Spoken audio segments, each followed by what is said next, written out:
मी विचार करत होतो की हल्ली व्याख्यानमालांमधून तरी परिवर्तन होतं का. प्रशांतजी खूप छान बोलले की बोलावीत अशी माणसं सापडणार नाहीत, ज्यांच्या पायावरती डोकं ठेवावं असे पाय सापडणार नाहीत. खरं तर परिवर्तन हे का होत नाही असा प्रश्न मलाही पडला होता की आपण फक्त बोलतोय बोलतोय बोलतोय, खरंच आपल्या बोलण्यानं परिवर्तन होतं का. साधू संतांनी परिवर्तनासाठी प्रयत्न केले, मोठमोठ्या विचारवंतांनी प्रयत्न केले, साहित्यिकांनी प्रयत्न केले, वेगवेगळ्या विचारसरणीच्या लोकांनी परिवर्तनासाठी प्रयत्न केले, आणि मग आपण हे बोलत फिरतोय, याच्यातनं परिवर्तन होणार आहे का. आणि मी माझ्या गुरूंना प्रश्न विचारला, खरंच ही कुठपर्यंत बोलायचं आणि या बोलण्यातनं परिवर्तन होणार आहे का. त्यांनी खूप सुंदर सांगितलं, म्हटले की बोलून बोलून जग बदलेल वगैरे हा फार विचार तू करू नको, बोलून बोलून तू एकटा जरी बदलला तरी खूप झालं म्हटले.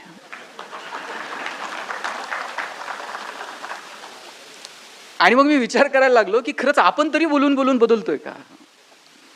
आपलं बदलणं सुद्धा खूप महत्वाचं आहे. जेव्हा आपल्याला बोलायचा अधिकार प्राप्त होईल, त्या अधिकारासाठी तरी आपण बदलणं गरजेचं आहे. मी त्यांना विचारलं की परिवर्तन का नाही. त्यांनी खूप सुंदर सांगितलं, आपल्याकडं झालंय असं, ज्या गोष्टी श्रवणीय आहेत, ज्या गोष्टी वाचनीय आहेत, त्या लोकांनी वर्तनात आणल्या, आणि ज्या गोष्टी खरं तर वर्तनीय आहेत, वर्तनात येणं गरजेचं आहे, त्या लोकांनी श्रवणापुरत्या वाचनापुरत्या मर्यादित ठेवल्या. त्याला कृतीची जोड नाही. त्यांनी उदाहरणासहित सांगितलं, आपल्याकडे 2 धर्मग्रंथ आहेत, एक आहे रामायण आणि दुसरा आहे महाभारत. इथे नगरमध्ये जर रामकथा आयोजित केली तर अशी प्रचंड गर्दी होईल ऐकायला. महाराज सांगायला लागतील, राम वनवासाला निघाला, आमच्या डोळ्यात पाणी येईल, पदर आपोआप डोळ्यांकडे जाईल. 7 दिवस आम्ही एकरूप होऊन रामकथा ऐकू, आणि 7व्या दिवशी फक्त महाराजांनी सांगायचं, पोरांनो राम जसा वागला ना तसं वागावं लागतं. छे ते वागायचं असतं का, ते ऐकायचं असतं महाराज. जे वर्तनीय आहे ते वाचनीय केलं, आणि जे वाचनीय आहे ते वर्तनीय केलं. जे महाभारत त्यातली गीता वर्तनीय आहे ते बाजूला ठेवलं, आणि इतर प्रकरण मात्र आम्ही वर्तनात आणण्याचा प्रयत्न केला. पटेल असं सांगतो, आपल्याकडे मुलगी पाहायचा कार्यक्रम असतो, आणि मुलगी पाहायला गेल्यानंतर तिला काय प्रश्न विचारतात. म्हणजे तुमच्या पिढीने हे कार्यक्रम अनुभवले आहेत, हल्ली आम्ही संधीच देत नाही कोणाला पाहायला जाणं विचारणं वगैरे.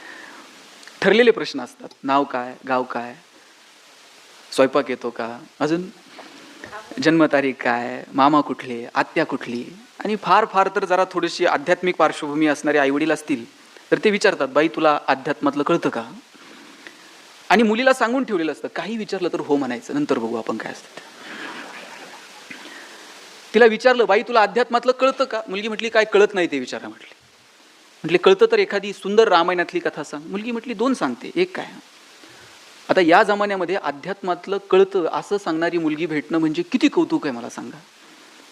हल्ली सगळ्या महिला संध्याकाळी 7 ते रात्री 10 पर्यंत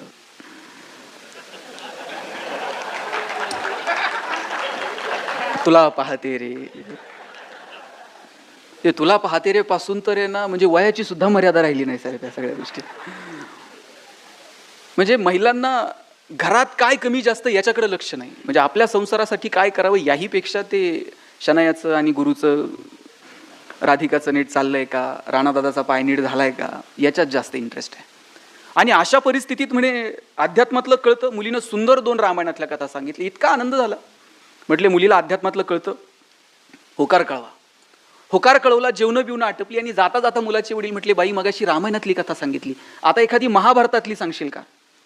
महाभारतातली सांगशील का म्हटल्याबरोबर पोरगी म्हटली, छे ते सांगायचं असतं का, तुमच्या घरात नांदायला आल्यावर होतेच की आपोआप. म्हटलं जे वर्तनीय होतं ते वाचनीय किंवा श्रवणीय केलं, आणि जे निवळ वाचनीय किंवा श्रवणीय असावं ते मात्र वर्तनात आणलं, आणि म्हणून परिवर्तन नाही. या समाजाचं सगळ्यात मोठं नुकसान जर कुणी केलं असेल ना तर ते वाईट लोकांनी नाही केलेलं. या समाजाचं नुकसान वाईट लोकांच्या सक्रियतेनं जितकं केलं ना, त्याही पेक्षा जास्त सज्जनांच्या निष्क्रियतेनं केलेलं आहे. वाईट तर कालही सक्रिय होते, आजही आहेत आणि उद्याही असतील, पण स्वतःला सज्जन समजणारी माणसं कमालीची निष्क्रिय झाली. मला काय त्याचं, ही जी भावना आहे ना, ठीक आहे चल त्याचं तो बघेल, ही जी भावना मनात आली ना, तिथून समाजाचं नुकसान व्हायला लागलं. म्हणून स्वतःला सज्जन समजणारी माणसं थोडीफार सक्रिय होतील का, आणि येणाऱ्या पिढीनं अशा कामांमध्ये सक्रिय व्हावं अशा आदर्श आपण येणाऱ्या पिढीसमोर निर्माण करणार आहोत का. प्रशांत भाऊ, आपण फार धाडसानं म्हटलात की आपण आपल्या वाडवडिलांचे, आज्या पंजांचे वाढदिवस, अमृत महोत्सव साजरे करावेत. अभिमानानं आपण येणाऱ्या पिढीला आपला इतिहास सांगावा. हे आतापर्यंत ठीक होतं, तुम्ही सांगू शकाल आमच्या वडिलांनी हे केलं, आमच्या आजोबांनी हे केलं. आता आमच्या पुढे खरं तर ही समस्या आहे की आम्ही असा कोणता आदर्श निर्माण करणार आहोत की आमच्या नातवानं सांगावं की आमच्या आज्यानं असं कर्तृत्व केलं. थोडंसं आत्मपरीक्षण केल्यानंतर कळेल की आपल्या नातवानं काय सांगायचं, माझ्या आज्यानं काय केलं. माझा आजा असला डेंजर होता, पंक्तीत बसला का 50 लाडू खायचा. माझे आजोबा असले डेंजर होते, राग आला का आजीला तांबे फेकून मारायचे. आम्ही सांगणार का आहोत? आमच्या आजोबांनी असं समाजहितासाठी नेमकं काय केलं की ज्यांचं स्मरण आम्ही ठेवावं. खरं तर हा प्रश्न आहे की आम्ही आमच्या नातवांसमोर नेमका कुठला आदर्श ठेवणार आहोत. आम्ही काय सांगायचं? काश्मीरच्या स्वातंत्र्य लढ्यात आम्ही व्हॉट्सअपवर सैनिक होतो, आम्ही अशी फेसबुकची भिंत लढवली, अशा कमेंट्स, अशा काय ती चिरफाड. आम्ही काय सांगणार काय आहोत येणाऱ्या पिढीला? आम्ही कुठला आदर्श त्यांच्या समोर ठेवणार आहोत? मुळात हाच प्रश्न आहे की आदर्श आम्ही काय. आणि आदर्श हे बोलण्यातून नाहीच, ते वागण्यातूनच निर्माण होणार आहेत. बोलून जर आदर्श निर्माण होत असते तर मग सगळ्यांनी घरात गेल्याबरोबर भाषणं सुरू केली असती पोरांसमोर. पण बोलण्यातनं आदर्श निर्माण होत नाहीत. आदर्श निर्माण होतात तुमच्या कर्तृत्वातनं, तुमच्या वागण्यातून. पोराला सांगायचं व्यसन करू नये, अशी घरात सुविचाराची पाटी लिहून ठेवायची, व्यसन करू नये. आणि घरी गेल्यावर बापच पोराला सांगते, जा जरा चुलीवर सिगरेट पेटू ना. ते पोरग आपल्या पुढचे असं येते बापाकडे जसं ऑलिम्पिकची ज्योत घेऊन आले. बाप कानातनं धूर काढतो, नाकातनं धूर काढतो, हे सगळ्या गावात सांगतं जादूगार बाप आहे, कानातनं धूर काढतो. तुम्ही काय पेरायचं ठरवलंय? कुठल्या प्रकारचा आदर्श येणाऱ्या पिढीसमोर निर्माण करायचं ठरवलंय? मला वाटतं हे प्रश्नचिन्ह आहे. तुम्ही कुठल्या वादात आहात? तुम्ही कुठल्या गटाचे समर्थक आहात? तुम्ही पुरोगामी आहात? तुम्ही प्रतिगामी आहात? हे सगळं आपण आपल्या पातळीवरती चाचपडून पाहावं. आणि महात्मा गांधी तर म्हणायचे की तुम्ही कुठल्या आदर्श पुरुषाशी, त्याच्या तत्वांशी स्वतःशी जुळवणूक करून चालताय ना, याही पेक्षा तुम्ही तुमच्या कामाचं अप्रायझल स्वतः करावं. आणि तुम्ही तुमच्या कामाचं अप्रायझल करत असताना एकच क्रायटेरिया आहे, तुम्ही जे काम करत आहात ते शेवटच्या माणसाचे अश्रू पुसतं का? समाजातल्या शेवटच्या माणसाला, तळागाळातल्या माणसाला तुम्ही करणारं काम उपयोगी पडतं का? मला वाटतं हा क्रायटेरिया आहे. आपलंही जगणं सुंदर व्हावं आणि इतरांचंही जगणं सुंदर व्हावं. इतरांचं जगणं सुंदर व्हावं याच्यासाठी आमच्याकडे काय? इतरांचं सोडावं, स्वतःचं जगणं सुंदर व्हावं याच्यासाठी आम्ही काही वेगळे प्रयत्न करतो का? मी ज्यावेळेस या विषयावरती बोलायला सुरुवात केली, मी वडिलांना विचारलं की काय जगणं कधी सुंदर होईल? महागडी गाडी घेतली म्हणजे जगणं सुंदर होईल? 2-5 कोटीचा फ्लॅट घेतला म्हणजे जगणं सुंदर होईल? महागड्या ब्युटी पार्लरमध्ये जाऊन आम्ही बसलोत, महागडी विभूषणं आम्ही खरेदी करायला शिकलोत म्हणजे जगणं सुंदर होईल? ते 2 दिवस काहीच बोलले नाही. आणि तिसऱ्या दिवशी म्हटले, तुला सुंदर जगण्याचा एक फॉर्म्युला सांगतो. म्हटलं काय? म्हटलं एक यादी कर की आतापर्यंत तुला कोणत्या कोणत्या माणसांनी मदत केली आयुष्यात. म्हटलं सोपं आहे. मी लिहायला घेतली यादी. मी ज्यावेळेस केडगाववरून न्यूयॉर्क्सला कॉलेजला यायला लागलो, मला एक मित्र डबल सीट घेऊन यायचा. मी त्याचं नाव पहिल्यांदा यादीत टाकलं. 11वीची फी भरायला पैसे नव्हते, मित्राच्या एका वडिलांनी दिले होते, मी त्याचं यादीत नाव लिहिलं. पुण्यात MBAला गेलो, एका घरात राहायचो पेंगेस्ट म्हणून, तिथलं नाव लिहिलं. ज्यांनी ज्यांनी आयुष्यभर मदत केली, नोकरीला लागलो पुण्यात जिल्हा परिषदेला, तिथल्या ज्या माझ्या म्हणजे जे डेप्युटी CEO होते त्यांचं नाव लिहिलं की या लोकांनी मला खूप मदत करत गेले आयुष्यात. आणि अशी 100-150 लोकांची मी यादी केली की या लोकांनी मला माझ्या आयुष्यात मदत केलेली आहे. वडिलांनी अशी पाठीवर थाप मारली आणि म्हटले, मला हेवा वाटतो तुझा की तुला ती माणसं आठवतात ज्यांनी तुला आत्तापर्यंत मदत केली. मला म्हटलं आता एक आणखी काम कर की आत्तापर्यंत तू किती लोकांना मदत केली ती जरा यादी कर. मग मी ती पण यादी करायला सुरुवात केली की मी माझ्या मित्राला अमुक अमुक गोष्टीत मदत केली, ती इकडे हे केलं ते केलं. अशी 5-7 लोकांची यादी मी वडिलांच्या समोर मांडली. या 7 लोकांना मी आत्तापर्यंत मदत केली आहे. त्याने बाळा, सुखी जीवनाचं आणि आनंदी जीवनाचं एकच रहस्य सांगतो, दुसरी यादी पहिल्या यादीपेक्षा ज्या दिवशी मोठी होईल ना, त्याच्यापेक्षा दुसरा कोणताही फॉर्म्युला नाही. मग तुम्ही कुठल्याही विचारधारेचे असा, स्वतःला विचारून पहा की आपलं जगणं समाजहिताचं आहे का? आपलं जगणं वेगवेगळ्या घटना चाचपडत असताना विज्ञानवादाच्या कुठल्याही कसोटीला घासून पुसून आपण त्या जगण्याची चिकित्सा करतो का? आपण हे सगळं चाचपडून पाहत असताना किंवा कुठलंही राजकीय मत ठरवत असताना उच्च नैतिकतेचा स्वीकार करतो का? ही काही मतं आपण आपल्या आपल्या सुचोटीवरती चाकून पाहूयात. आणि ज्यावेळेस वाटेल की नाही, शेवटच्या माणसाचं अश्रू पुसण्यासाठी, शेवटच्या माणसाचं जगणं सुंदर होण्यासाठी माझं जगणं हे हिताचं आहे, त्या दिवशी समजावं की जगणं सुंदर आहे. दुर्दैवानं झालंय काय माहितीये का की समाजाला पुढे घेऊन जाण्यासाठी किंवा कुणालाही मदत करण्यासाठी फार वेगळं काही करावं लागत नाही. आपलं जगणं मुळात प्रवाही असावं, ते असं थांबणारं नसावं. जिथे थांबणं येतं ना तिथे संचय येतो, मग तिथे चाचले पण येतं, 2 समुद्र आहेत, एक मृत समुद्र आहे आणि एक जिवंत समुद्र आहे. त्या मृत समुद्रात कुठल्या वनस्पती नाहीत, कुठले मासे नाहीत, कुठलेही त्या पाण्यात राहणारे कुठलेही प्राणी नाहीत. आणि त्याच्या शेजारी जो जिवंत समुद्र आहे तिथं सगळ्या वनस्पती आहेत, सगळे वेगवेगळ्या प्रकारचे मासे आहेत. आणि या दोनही समुद्रांना जो प्रवाह आहे, जो सोर्स आहे पाण्याचा, तो जॉर्डन नदीचा आहे. एकाच नदीचा सोर्स असताना सुद्धा एक समुद्र मृत आहे आणि दुसरा जिवंत आहे, असं का? त्यातलं टेक्निकल रिझन मला माहित नाही, पण बऱ्याच जाणकारांचं म्हणणं असं आहे की जॉर्डन नदी जिवंत समुद्रात प्रवाही आहे आणि मृत समुद्रात थांबते, साचते. तिथे साचले पण आलं, तिथे जिवंत असणं उरत नाही. जिथं घेणं आहे आणि देणं आहे तिथे मजा आहे. जिथे नुसतंच घेणं आहे तिथेही मजा नाही, आणि जिथे नुसतंच देणं आहे तिथे फार काळ मजा नाही. म्हणून घेणं आणि देणं इतकं प्रवाही असायला हवं. ते विंदांची खूप सुंदर कविता आहे, देणाऱ्यानं देत जावं, घेणाऱ्यानं घेत जावं, आणि घेता घेता एक दिवस ते हात घ्यायचे म्हणजे तुडून घ्यायचे का? तर ती देण्याची वृत्ती आत्मसात करावी. हिरव्या पिवळ्या डोंगरांकडून हिरवी पिवळी शाल घ्यावी, सह्याद्रीच्या कड्याकडून छातीसाठी ढाल घ्यावी, वेड्या पिशा ढगांकडून वेडे पिसे आकार घ्यावेत, मातीमधल्या प्रश्नासाठी पृथ्वीकडून हुंकार घ्यावेत, उसळलेल्या दर्याकडून पिसळलेली आयाळ घ्यावी, आणि शांत होणाऱ्या भीमेकडून तुकोबाची माळ घ्यावी. देणाऱ्यानं देत जावं, घेणाऱ्यानं घेत जावं, आणि मग एक दिवस त्या देणाऱ्याचे हात घ्यावेत. ही देण्याची वृत्ती आम्ही आत्मसात केली आहे का? हे देणं आमच्यामध्ये आहे का? आणि द्यायला काय लागतं? एकतर पैसे लागतात, एकतर वेळ लागतो, एकतर कष्ट लागतात, किंवा ज्ञान लागतं. कुठलाही समाज पुढे घेऊन जायचा असेल, तुमच्याकडे पैसे आहेत तर पैसे द्या, तुमच्याकडे वेळ आहेत तर वेळ द्या, तुमच्याकडे ज्ञान आहे तर ज्ञान द्या, तुमच्याकडे कष्ट करण्याची ताकद आहे तर कष्ट द्या, आणि हे काहीच नसेल तर किमान गप्प बसा. हे वरच्या 4 लोकांची अडचण नाहीये, हे 5वे आहेत ना ज्यांच्या काहीच नाही त्यांची अडचण आहे. यांना फार वळवळ आहे, आणि ही वळवळ करणारी माणसं चळवळ बिघडून टाकतात. म्हणून आपल्याकडे जे आहे ते एकतर देता आलं पाहिजे, नाही तर मग शांतपणे पाहता आलं पाहिजे. हे शांतपणे पाहणंही उरलं नाही आणि देण्याचीही दानत नाही, तिथे दुःख आहे. मग आनंद नेमका कशात आहे? ज्ञानोबांनी खूप सुंदर सांगितलंय. आपण नेवाशात ना आज साहेब, म्हणजे ज्ञानेश्वरी इतका सुंदर ग्रंथ आहे. खरं तर तो जगण्याची प्रेरणा देणारा आहे. आणि ते ज्ञानोबा सुखाविषयी आनंदाविषयी बोलताना सांगतात, किंबहुना सोय जीव आत्मयाचेल आहे, तेथ जे होय तया नाम सुख. ज्ञानोबा सांगतात आत्म्याशी जे संबंधित आहे ना त्याला सुख म्हणावं. खरं तर ही तरुणांनी अभ्यासाचा ग्रंथ आहे ज्ञानेश्वरी. आपला असा समज आहे की 60-70 उलटल्यानंतर, रिटायरमेंट नंतर निवांत वाचू. ज्ञानेश्वरी वगैरे वाचणं हे मुळात ज्ञानेश्वरी वैराग्याकडे घेऊन जात नाही, जीवन जगण्याची कला शिकवणारा ग्रंथ आहे. आणि तो तरुणांनी का वाचावा सांगितला एका तरुणानं. वयाच्या 16व्या वर्षी सांगणारा ग्रंथ 61व्या वर्षी का वाचावा?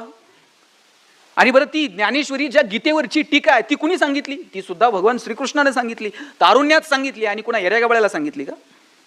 जगातला सगळ्यात श्रेष्ठ धनुर्धारी अर्जुन, त्याला सांगितली गीता. आणि कुठं सांगितली? माऊली सभागृहात ऑडिटोरियममध्ये, बालगंधर्वला तिकीट लावून. अरे कुरुक्षेत्रात सांगितली, जिथं जीवन आणि मृत्यू समोरासमोर आहे, तिथं कृष्ण गीता सांगतो. आणि त्या गीतेवरची टीका असणारी ज्ञानेश्वरी. आणि ते ज्ञानोबा आनंदाविषयी बोलताना सांगतात की ती आत्म्याची वृत्ती आनंदी असणं, ती तुमची सेल्फ कॅरेक्टरिस्टिक आहे. आनंदही आपला आहे आणि दुःखही आपलंच आहे.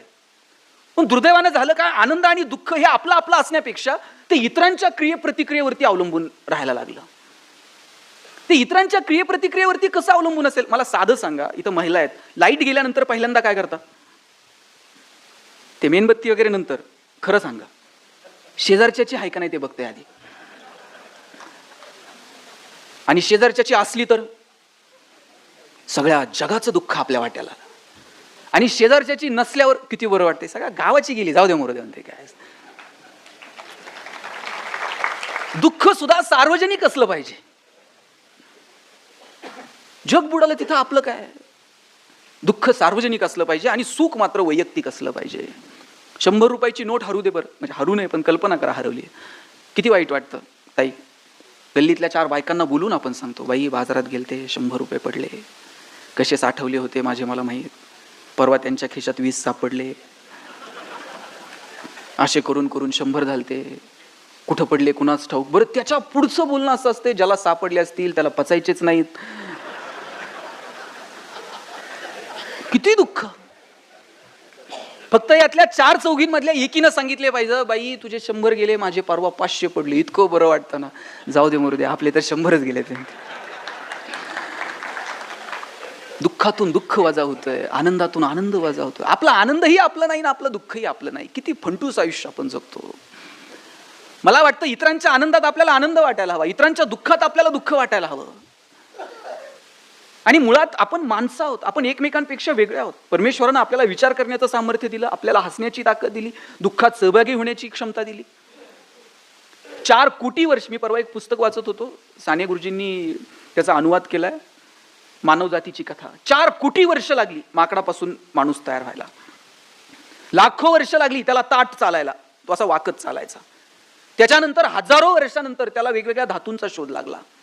लाखो वर्ष उलटल्यानंतर त्याला हातात दगड उचलून फेकता येतो हे कळायला त्याला कितीतरी हजारो वर्ष गेले. आणि ज्या दिवशी माणसाला कळालं ना फेकता येतंय, त्या दिवशीपासून ते फक्त फेकायचाच विचार करायला लागला. मग त्यानं दगड उचलले, दगडांचा धारी लावल्या, त्याची शस्त्र तयार केले. त्या शस्त्रांपर्यंत तो थांबला नाही. मग त्याची मजल बॉम्ब शोधण्यापर्यंत गेली, विमानं शोधण्यापर्यंत गेली. आणि त्यानं त्याचं सगळं ज्ञान स्वतःच्या सुरक्षिततेच्या नावाखाली संहाराकडे वाटचाल करायला सुरुवात केली. आणि ज्या दिवशी त्याला कळालं की आपण मारू शकतो, खरं तर आता तुम्ही मी ज्या परिस्थितीत जगत आहोत या परिस्थितीत यायला माणसाला कोट्यावधी वर्ष लागली. आपण कोणाला तरी मारू शकतो, कोणाचा तरी संहार करू शकतो हे जर कळालं नसतं आणि आपल्या हातातून काहीतरी फेकण्यापेक्षा काहीतरी निर्माण करावं याच्याकडे जर माणसाची नजर गेली असती तर काही शेकडो वर्षात आपण या परिस्थितीपर्यंत येऊन पोहोचलो असतो. पण काहीतरी फेकण्यापेक्षा आणि कोणाला तरी मारण्यापेक्षा काहीतरी निर्माण करावं हे कळायला माणसाला खूप वर्ष गेली. इथपर्यंत आपण सहजासहजी आलेलो नाही आहोत. कितीतरी पिढ्यानं पिढ्या खर्ची झाल्या आणि मग तुम्ही मी या अवस्थेपर्यंत आलेलो आहोत. आता इथून पुढचं आयुष्य किमान माणूस म्हणून, प्रत्येक माणसाला माणूस म्हणून जगता यावं याच्यासाठी आपल्या प्रत्येकाला 2 पावलं उचलता येतील का? आपलं जगणं समृद्ध करता करता इतरांचं जगणं समृद्ध करता येईल का? याच्यासाठी काही प्रयत्न करता येतील का? आणि ज्या वेळेस ही देण्याची वृत्ती येते तिथे इतरांचं आणि स्वतःचं जगणं समृद्ध होऊन जातं. तुम्ही डॉक्टर विठ्ठल लहाने नाव ऐकलं असेल, प्लॅस्टिक सर्जन आहेत आणि रोज 4 सर्जरी मोफत करतात. प्रशांत भाऊंनी मगाशी शिक्षणाचा उल्लेख केला आणि ते बोलले की शिक्षणातनं माणूस हा फक्त शिक्षित झाला पण तो सुशिक्षित होऊ शकला नाही. महात्मा फुले म्हणायचे की शिक्षण हे 4 टप्प्यातनं जातं. पहिल्यांदा तो अशिक्षितपणाचा टप्पा ओलांडून शिक्षित होतो, नंतर सुशिक्षित होतो, नंतर सुसंस्कृत होतो आणि मग सृजनशील होतो. आम्ही फक्त अशिक्षितपणाचा टप्पा ओलांडून शिक्षित होऊ शकलो, पण सुशिक्षित, सुसंस्कृत, सृजनशील झालो का? संवेदनशील झालो का? आणि तसं जर असतं तर हजारो लाखो अभियंत्यांतून काही समाज अभियंते निर्माण झाले असते. इंजिनियरला कळतं पालिकेचं काम कसं करायचं, कोणत्या रस्त्याचं काम कसं करायचं.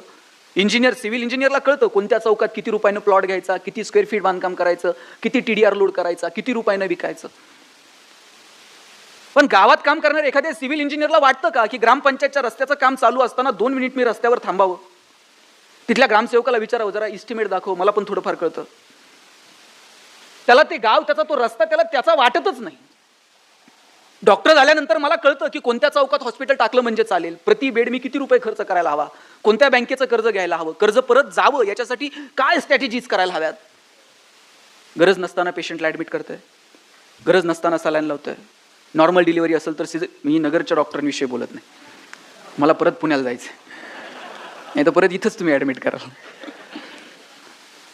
म्हणजे या एज्युकेशन सिस्टीम मधनं डॉक्टर तयार झाले पण समाजाची नाडी कळेल असे मोजके डॉक्टर पाहायला मिळाले. अभियंते तयार झाले पण समाज अभियंते किती. आणि मग हे शिक्षण व्यवस्थेचं अपयश नाही का? आमच्या पोरांना प्रश्न पडत नाहीत का? आमच्या पोरांमध्ये राष्ट्रप्रेम, समाजहित या संकल्पना फक्त मार्कांपुरत्याच मर्यादित आहेत का? मूल्य शिक्षणासारखा विषय फक्त मार्कांसाठीच मर्यादित आहे का? पर्यावरणासारखा विषय हा फक्त प्रोजेक्ट पुरताच मर्यादित आहे का? आम्ही या सगळ्या व्यवस्थेतनं पोरांचं जगणं समृद्ध व्हावं, समाज समृद्ध व्हावा याच्यासाठी नेमकं पुढच्या पिढीच्या समोर काय ठेवत आहोत मला वाटतं याचं आत्मपरीक्षण होणं गरजेचं आहे. आणि जोपर्यंत आम्ही मार्कांसाठी धावणारी पोरं, आमची शिक्षण व्यवस्था फक्त आणि फक्त त्या उदरनिर्वाहापर्यंत नेऊन जोडली आणि त्याचे अतिशय वाईट परिणाम येणाऱ्या काळात आपल्याला भोगावे लागणार आहेत. मी डॉक्टर विठ्ठल लहानेंचं नाव सांगत होतो. प्लॅस्टिक सर्जन आहेत आणि रोज 4 सर्जरी मोफत करतात. डॉक्टरांची आणि माझी एका सोलापूरच्या एका विवाह सोहळ्यात भेट झाली होती. तिथे त्यांचं भाषण ऐकलं. ते सांगत होते की मी रोज 4 सर्जरी मोफत करतो. पण लहान असताना एकदा माझी आई मला म्हटली होती, शेजारच्या मावशीची साडी घेऊन ये.